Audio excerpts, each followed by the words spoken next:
Hey guys, this week's Torah portion, Parsha Korach, we have the rebellion of Korach and his followers against Moses and Aaron. It didn't end well for them. But make no mistake, this didn't just start out of jealousy on Korach's part. There was a deep philosophical difference between Korach and Aaron.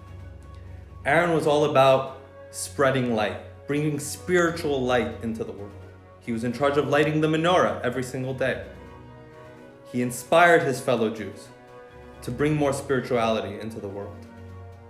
Korach felt that light limits God's greatness. Just as a ray of the sun doesn't truly capture the greatness of the sun itself, he felt that these spiritual lights, these mitzvot, don't truly capture how infinite God is. Instead, Korach felt that it was in darkness that God's true greatness could be shown. Physicality, in the materialism. Korach suggested that Jews should live materialistically and in that way express God's greatness.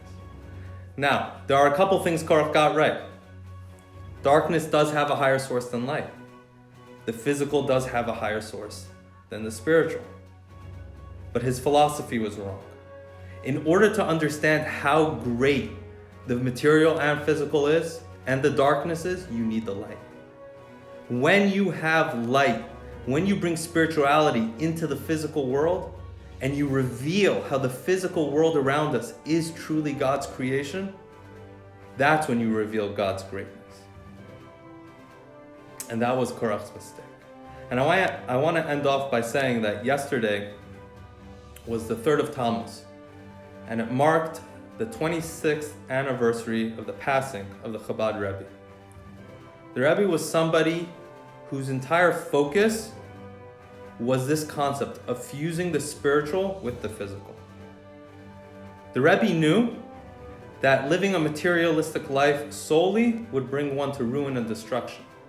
Locking yourself in a cave and just living a spiritual and aesthetic life wouldn't change the world around you. He knew there had to be a balance, and his focus was on the mitzvah of connecting the spiritual with the physical, revealing how our day-to-day lives are truly godly. Through every mitzvah that we do, through every act of kindness that we do, through our just day-to-day mundane lives, transforming the physical world around us and revealing its spiritual source. That's how we reveal God's greatness in the world. And that was his mission. And so I encourage each of you, as I encourage myself, that in his merit we should take on another mitzvah, another good deed, and focus on that. How can we actually change the world around us? Not something huge or monumental.